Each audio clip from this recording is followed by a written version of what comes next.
எல்லாரும் போயிட்டாங்க. இல்ல With your permission பண்ணலாமா? இப்பவும் பண்ணலாம், ஒன்றும் தப்பு இல்லை.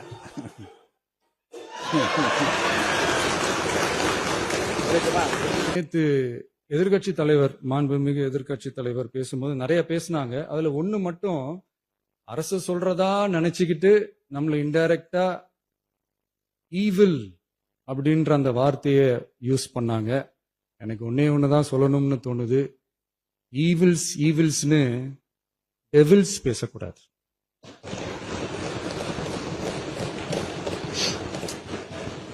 அவங்க இருந்திருந்தா ஒரு ஆக்ஷன் பண்ணணும்னு எனக்கு தோணுச்சு. எல்லாரும் போயிட்டாங்க.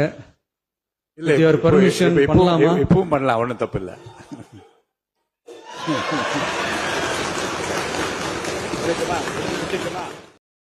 அதிமுக ஆளும்போது நீ அப்ப ஏந்து போகாத ஆளு இன்னைக்கே நீ ஏந்து போற. தாவேக்கா கேள்வி கேட்கும் போது நீ ஏன் ஏந்து போற? ஏங்க நான் ஒன்னும் தப்பா கேட்டுல. தாவேக்கா கேள்வி கேட்கும் போது நீ ஏன் ஏந்து போற? கல்வித்துறை அமைச்சரை அந்த ஆளை நியமிச்சதுக்கு நம்ம தமிழ்நாடு தான் பெருமைப்படணும். சொல்லிட்டா கேள்வி கேட்கும் போது நீ ஏன் ஏந்து போற? சட்டசபை விட்டு கேள்வி நீ ஏன் வெளியில போய் கேக்குற? மனைவிய தேடுங்கன்னு சொல்ற செங்கல்பட்டுல போய். நான் ஒரே ஒரு கேள்வி கேக்குறேன், மனைவியை தேடுங்கன்னு சொல்றாரு செங்கல்பட்டுல போய். அவர் என்ன சொன்னாரு?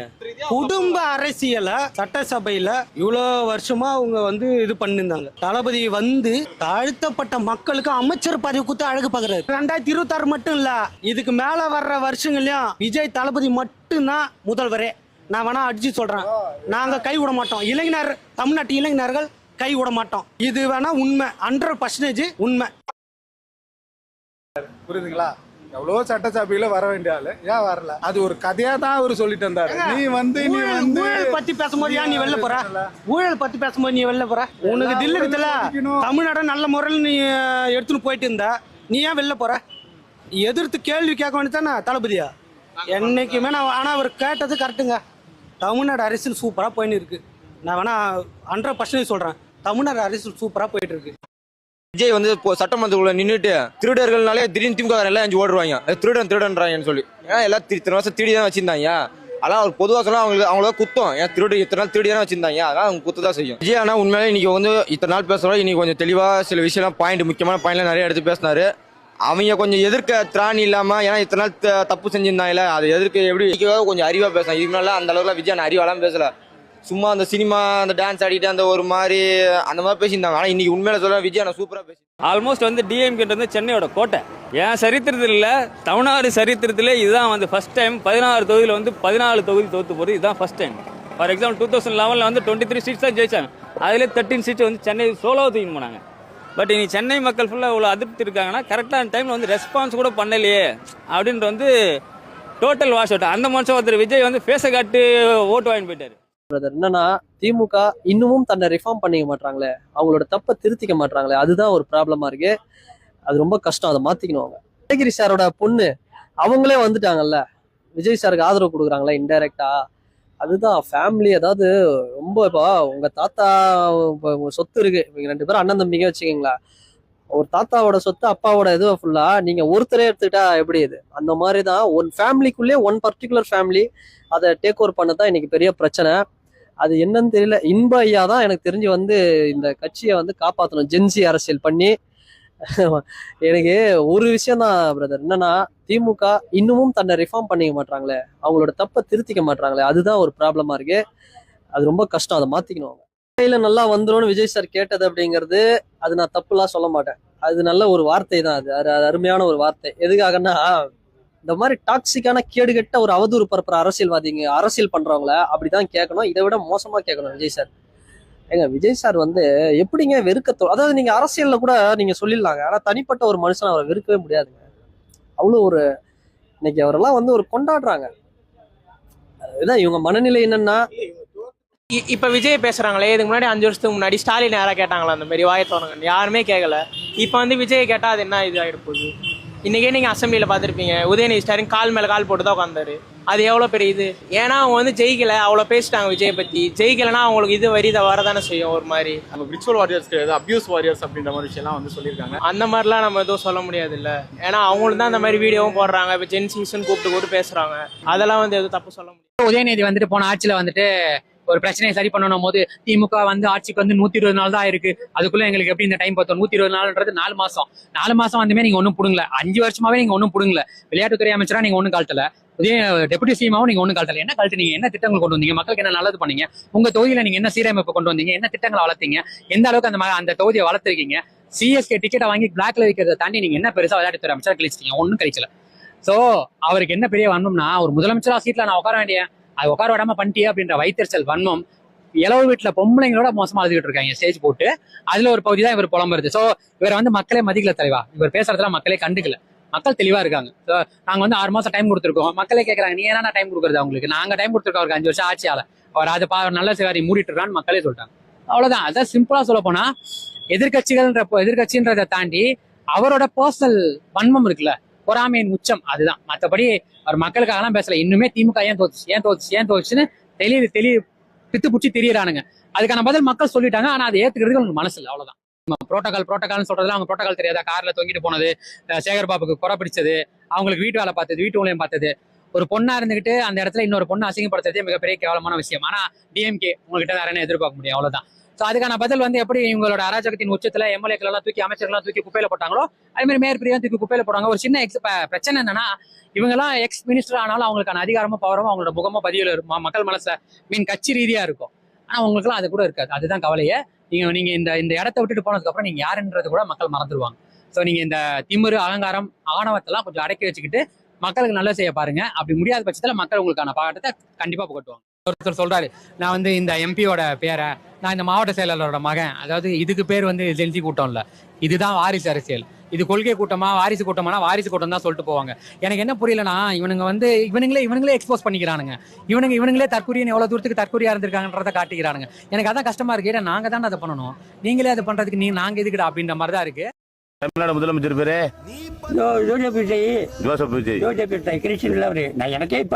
Very good.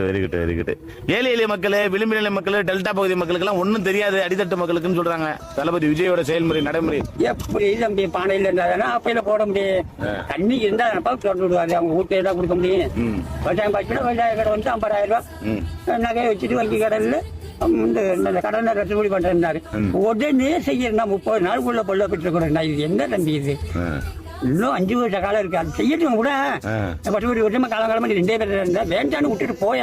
ஏன் மல்லு கொடுக்குற பதவியாச பணம் 10 லட்சம் கோடி 50 லட்சம் கோடினா அப்பமோ இல்ல விட்டு நாளைக்கு இருக்கட்டுமே. வயசுல இளமையானவர் எல்லாம் சரி சொல்லிட்டாரு.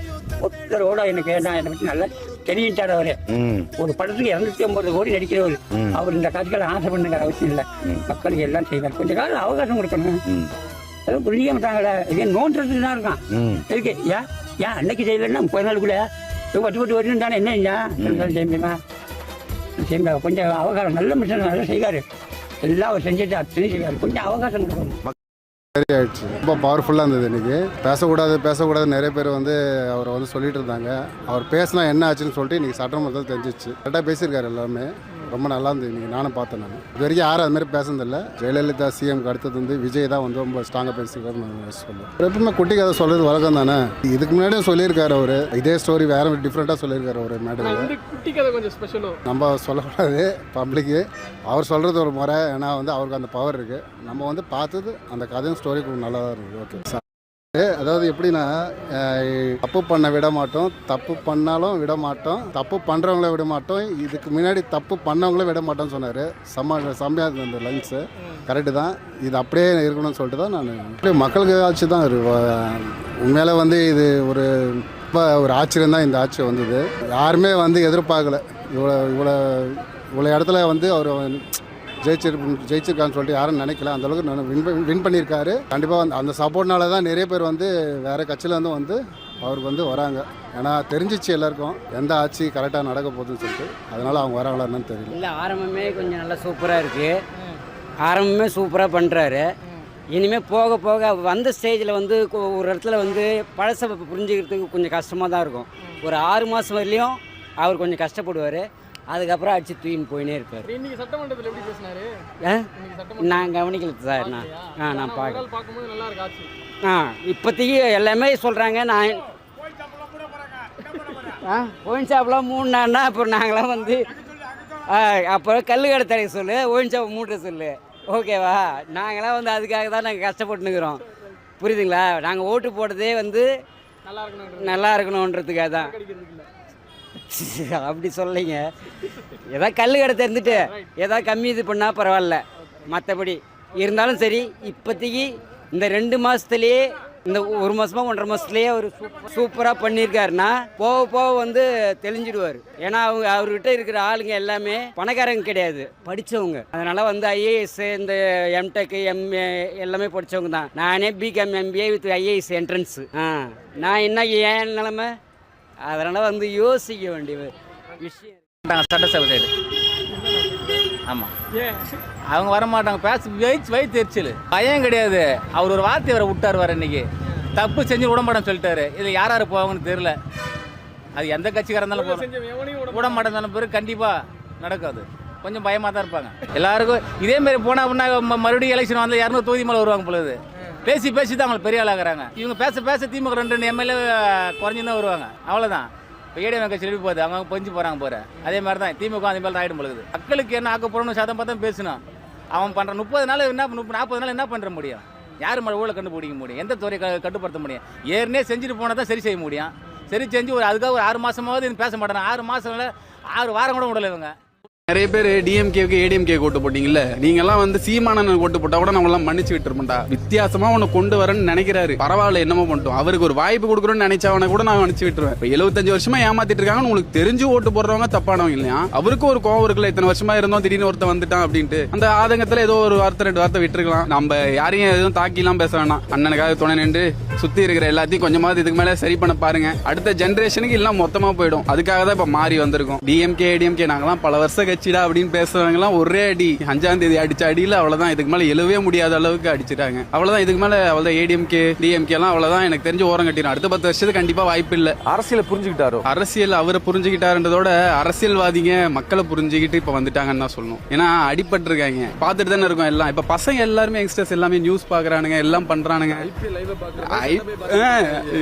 நியூஸ் அது இதுன்னு அவன் பாட்டுக்கு போட்டுக்கிட்டே இருக்கானு. எங்க பார்த்தாலும் ட்ரோல் தான் ப்ரோ வச்சு செய்யறானுங்க. டிஎம்கே ஆட்சியில வீடியோ போட விடாம பண்ணவங்களெல்லாம் வச்சு கதற விட்டுட்டு இருக்காங்க. யூடியூப் பார்க்க போனா ட்ரோல் வீடியோ தான் ஃபுல்லா. எலெக்ஷனுக்கு முந்தைய கருத்து கணிப்பு, எக்ஸிட் போல் அப்படின்னு 2லையுமே பாத்தீங்கன்னா டிவிகேக்கு 4 சீட் தான் கொடுத்திருந்தாங்க. ஏன் இவ்வளவு முரணா இருந்துச்சு? யங்ஸ்டர்ஸ் என்ன சும்மா போறானுங்க, பசங்க எல்லாம் போடுவானுங்களா, படம் பார்க்க போறவனுங்க அப்படின்ற மாதிரி நினைச்சிட்டு இருந்தாங்க. பசங்க போடுவாங்கன்னு நம்பிக்கை இல்லை அவங்களுக்கு. பசங்களால எல்லாத்தையும் மாத்த முடியும்னு யங்ஸ்டர்ஸ் ப்ரூவ் பண்ணிருக்காங்க. அவர் வந்தாரு, பட் ப்ரூவ் பண்ணதுன்னு பார்த்தா யங்ஸ்டர்ஸ் தான் எல்லாத்தையும் ப்ரூவ் பண்ணிருக்காங்க. ஒரு சிலர் போடுறவங்க டிஎம்கேக்கு தான் போடுவாங்க. எங்க ஊர்லயே அப்படிதான் இருக்கு. தருமபுரி தொகுதி ஃபுல்லா பாத்தீங்கன்னா ஜாதி ஓட்டு அது இதுன்ட்டு அப்படிதான் இருக்கு. அவங்க மாற மாட்டாங்க.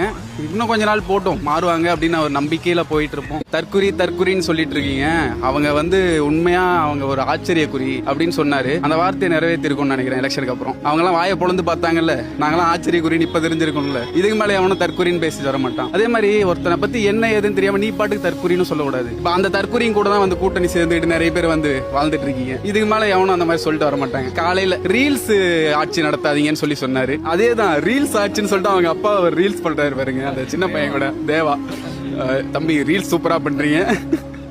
இதுல ஃபர்ஸ்ட் நாம சரியா இருக்கணும் ப்ரோ, அதுக்கப்புறம் நம்ம அடுத்தவன குறை சொல்லலாம், எது வேணாலும் பண்ணலாம். டிஎம்கே வேணாம்னு நினைப்பான், டிஎம்கேல கஷ்டப்படுவாங்க. அந்த அம்மாவனை பத்தியே மூட்டாங்க, மூடிட்டு கேட்டா எங்களுக்கு லாஸ் ஆகுது. சாப்பாடு கஷ்டப்படுறாங்க, எவ்வளவு பேர் அங்கதான் சாப்பிட்டுட்டு இருக்காங்க. அவ்வளவு அரிசி கொள்முதல் பண்ணி வீணா குப்பையில கொட்டிட்டு இருக்காங்க. அதை கொண்டு வந்து இங்க சோறாக்கி போட முடியாதா? அம்மா உணவகத்தை திருப்பி திறக்கணும்னு நான் ஆசைப்படுறேன். செஞ்சாருன்னா நல்லா இருக்கும். எவ்வளவு நல்லது பண்ணிட்டாரு. இப்ப வந்து அடுத்த ஜென்ரேஷன் வந்துட்டாங்க ப்ரோ. அடுத்த 10 வருஷத்துக்கு அண்ணன் தான், வேற வழியே இல்ல. அடுத்து என்ன நடக்குது, என்ன அண்ணன் பண்ண போறாரு, அது மட்டும் தான் எங்களோட. அடுத்த சூறாவளியில அந்த 10 வந்துட போகுது. சூறாவளியில இந்த திராவிட கட்சிகளும் அட்ரஸ் எல்லாம் போயிடும், ஈஸியா வந்துட போறாரு. அப்புறம் என்ன, இன்னும் நல்லா செய்வார். பாராட்ட வேண்டிய ஆட்சி. நானும் கிட்டத்தட்ட எல்லா திராவிட களத்திலாம் இருக்கேன். இருந்தாலும் இந்த 40 நாள் வந்து பியூட்டிஃபுல் ஆட்சி. நல்லா செய்யறாரு, அமைதியா ஓடும். குழந்தை பிறந்து 40 நாள் தாங்க ஆயிருக்கு, நிறைய நாள் இல்லைங்க. என்ன அது எல்கேஜி படிக்கல, யூகேஜி படிக்கல, அந்த கிரைம் சொல்ல இந்த கிரைம் பிறந்திருக்கு. போக போக பாருங்க, ஒரு 6 மாதம் 8 மாதம் டைம் கொடுங்க, 1 வருஷம் டைம் கொடுங்க. ஒன்றுமே தெரியாத குழந்தை இப்போதாங்க பிறந்திருக்கு. ஒரு கருவறையில் ஒரு குழந்தைன்னா குறைஞ்சபட்சம் 10 மாதம் ஆகும். ஒன்றுமே இல்லை, பிறந்த குழந்தை பிஹெச்டி வாங்கலை, அது வாங்கலை. யோசிக்க முடியுதா பாருங்க. ஒன்பது செய்கிறாங்க, நம்ம அதை பார்க்குறோம். நல்லா செய்கிறாங்க. கூட்டணியால் தான் ஆட்சி நடக்கும். எங்க இல்லை இல்லை இல்லை, இல்லை, அது கிடையவே கிடையாது. 108 பேர் வந்திருக்காங்களேங்க. என்ன நீங்கள் இன்னொரு 10 பேர் தானே வேணும். அடுத்த சூறாவளியில் அந்த 10 வந்துட போகுது. சூறாவளியில் இந்த திராவிட கட்சிகள்லாம் அட்ரஸ் எல்லாம் போயிடும். ஈஸியாக வந்துட போறாரு. அப்புறம் என்ன இன்னும் நல்லா செய்வார்.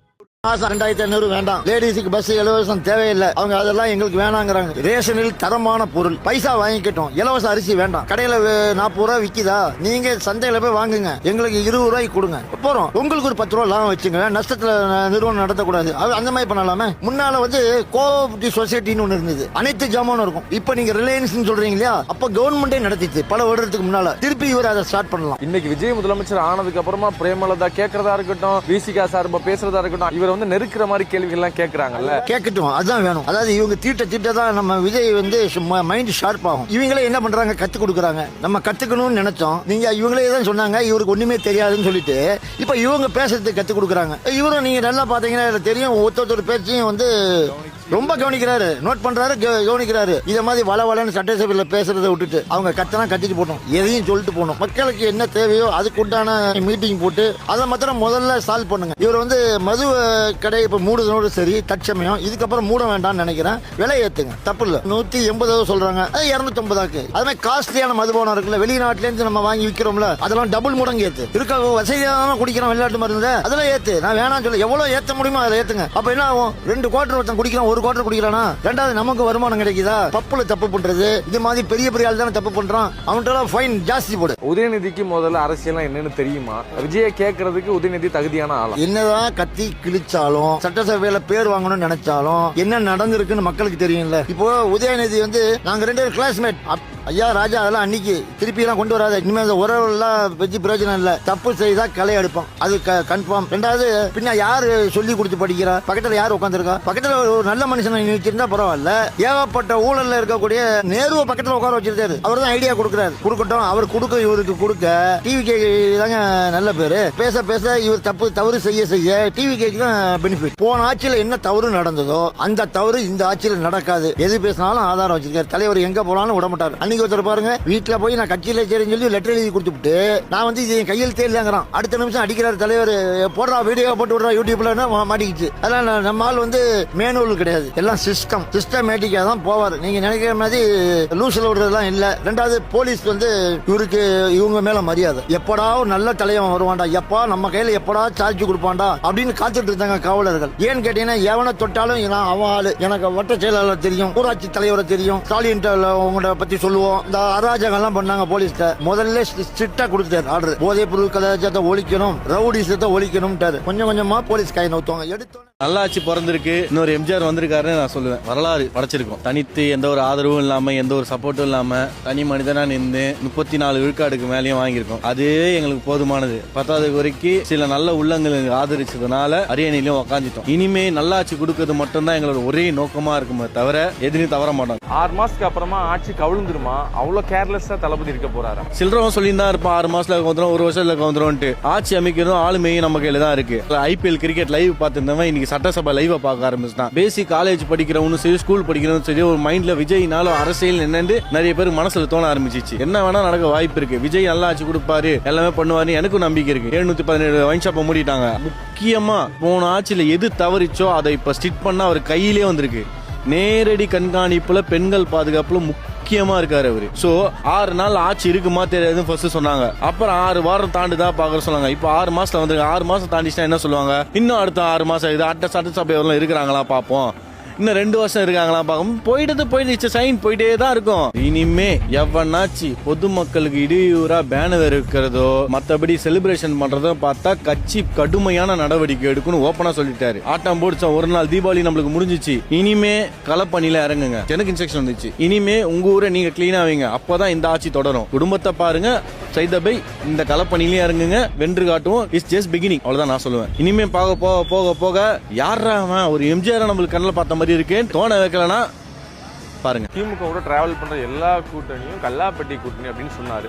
இன்னைக்கு அதே கூட்டணியுடைய தயவுல தான் அவருடைய ஆட்சி அமைஞ்சிருக்கு அப்படிங்கிற உண்மையும் ஒண்ணு இருக்குல்ல. அப்ப அவரும் மாறி மாறி பேசுறாரா? மறுக்கலண்ணா, அது கண்டிப்பா அவருக்கு தேவை இருந்திருக்கு. இடதுசாரி கட்சிகளை அணுகுனாரு, விசிக தலைவரையும் அணுகுனாரு, ஒரு வாய்ப்பு கேட்டாரு. தளபதி மேல இருக்க நம்பிக்கையினால் மட்டும்தான் அவங்களுக்கு ஆதரவு கொடுத்திருக்காங்க. ஆனா அவங்க முழுமையா கூட்டணியிலிருந்து வெளியே வரலன்னு சொல்ல. காங்கிரஸ் கமிட்டி மட்டும் தான் கூட்டணியிலிருந்து வெளியே வந்து இவங்களுக்கு ஆதரவு கொடுத்திருக்காங்க. மற்ற இடதுசாரி கட்சிகளும் விசிக தலைவர்களும் ஐயுஎம்எல் சார்ந்த ஐயாக்களும் வெளியிலிருந்து ஆதரவு கொடுத்திருக்காங்க. கூட்டணி கட்சியிலிருந்து வெளியே வரல. அது ஒரு மரியாதை. அவங்க இது கொடுத்திருக்காங்கன்னா இதுக்கு பின்னாடி ஏதோ ஒன்று இருக்கு. அந்த ஒரு காரணத்தால தான் அவங்க அனுசரிச்சிருக்காங்களே தவிர மற்றபடி என்னது பொறுத்து தான் நம்ம பார்க்கணும். எதுவும் நம்ம டப்புன்னு சொல்ல முடியாது. போக போக பார்த்துப்போம் என்ன நடக்குன்றது.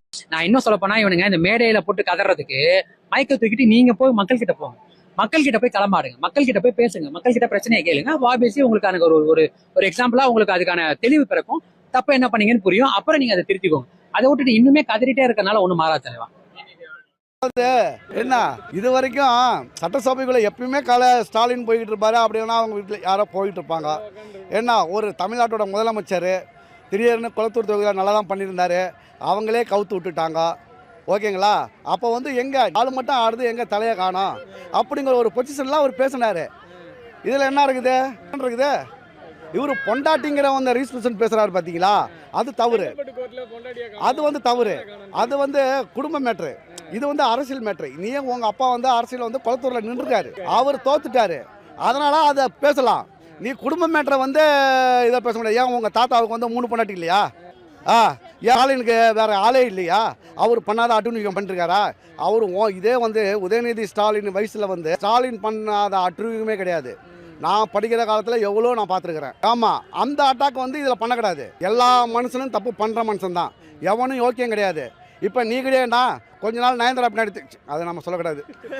என்ன ஓகேங்களா? இப்போ நீ மட்டும் நான் யோக்கியமா? நீயும் யோக்கியம் கிடையாதுல்ல. எந்த ஆம்பளையும் யோக்கியம்லாம் கிடையாது. அவங்க பொண்டாடி தேடுறாங்கன்னா அது அவங்களுடைய உரிமை. அது தனிப்பட்ட கோர்ட் இருக்குது. அது அது அவங்களுடைய மேட்டர் அதை பார்த்துக்கிறாங்க. அரசியல் ரீதியாக என்ன பேசணுமோ அதை தான் நம்ம பேச முடியும். உன்னை கேட்டது வந்து என்ன? உங்கள் அப்பாவை தான் காணணும்னு கேட்டார். அப்போ கிடையாது, அவர் சிறு கதையை தான் சொல்லிட்டாரு. நீ உதாரணத்துக்கு கதையை வச்சு பேசும்போது அதே உள்நோக்கம் உள்ட்ட அவரும் பண்ணார். எடுத்து வச்சு பேசுறது அவருக்கு தான் தெரியுமா? இப்போ நான் சாதாரணமாக நானே பேசுவேன். அதை நக்கல் நானே பேசுவேன். அப்போ அவர் பேசுறதுல என்ன இருக்குது?